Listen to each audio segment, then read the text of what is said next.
మన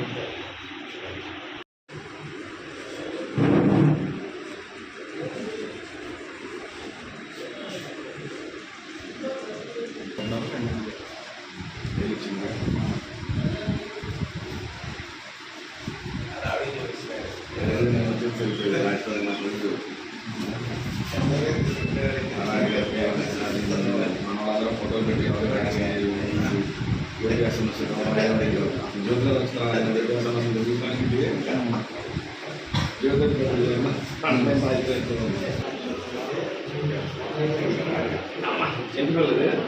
నంది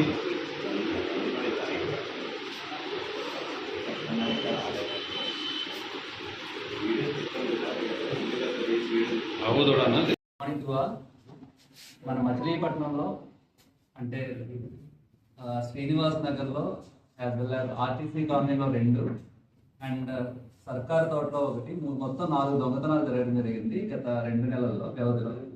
వీటి మీద మన టెక్నికల్ టీమ్ ఏదైతే ఉందో led by ASI Ramakrishna, ASI Srinivasarao and others, వీళ్ళు ఒక లీడ్ తెచ్చారు.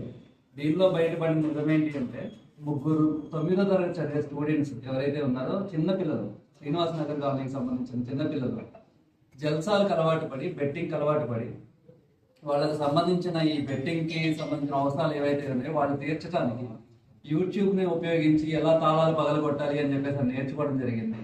నేర్చుకొని సాయంత్రం 7 గంటల నుంచి 9 గంటల ప్రాంతంలో వాళ్ళ పిల్లలు మళ్ళీ ఇంట్లో లేరు అని చెప్పేసి తల్లిదండ్రులు అడుగుతారు కాబట్టి 7 నుంచి సాయంత్రం 9 గంటల ప్రాంతంలో ఏ ఇల్లు అయితే తలుపు తాళం వేసి ఉందో చూడటం, ఆ ఇంటి దగ్గర ఉన్న గుణపం కానీ ఏదైనా రాడ్ కానీ తీసుకొని వెళ్ళటం, లేకపోతే అక్కడున్న లోకల్ దాంతో పగలగొట్టడం, లోపలికి వెళ్ళటం, వాటన్నిటిని అక్కడున్న బంగారం కానీ వెండి కానీ డబ్బులు కానీ ఏవి ఉంటే అవి తీసుకోవటం, అవి తీసుకొని ఈ బెట్టింగ్కి వాడటం. ఈ బంగారం ఏదైతే ఉందో మా ఇంట్లో తెచ్చిన బంగారం అని చెప్పేసి కొంచెం పెద్ద మనుషులు ఎవరైతే ఉన్నారో వాళ్ళు కొంచెం ఇచ్చేసి చిన్న తాడు ముక్కలు ఇటువంటి ఇచ్చేసి అమ్మించడం జరిగింది.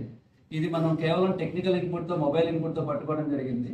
దీనిలో మొత్తం ఒక 116 గ్రాములు పోతే అందులో సుమారుగా 100 గ్రాములు బంగారం రికవరీ చేసాము, యాజ్ వెల్ as 700 గ్రాముల వెండి రికవరీ చేసాము. సో దీని ద్వారా ఈ మచిలీపట్నంలో తల్లిదండ్రులకు అందరూ నేను విజ్ఞప్తి చేసింది ఏంటి అంటే, చిన్నపిల్లలే కదా అని చెప్పేసి మనం వాళ్ళని తక్కువ అంచనా వేయకండి. వాళ్ళు ఏమేం చేస్తారనేది ఖచ్చితంగా మనకి మానిటరింగ్ ఉండాలి.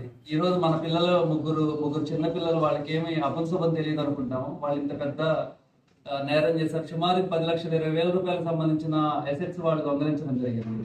సో దయచేసి తల్లిదండ్రులకి యాజ్ వెల్ యాజ్ టీచర్స్ కూడా నేను అప్పీల్ చేస్తున్నాను, ఖచ్చితంగా మానిటర్ చేయాల్సిన బాధ్యత మనదే, అది మన కాన్స్టిట్యూషనల్ డ్యూటీ కూడా. దయచేసి మానిటర్ చేయండి. ఏదన్నా ఇన్పుట్ ఉంటే ఖచ్చితంగా పోలీసులకు తెలియజేయాల్సిందిగా కోరుతున్నాను. Thank you.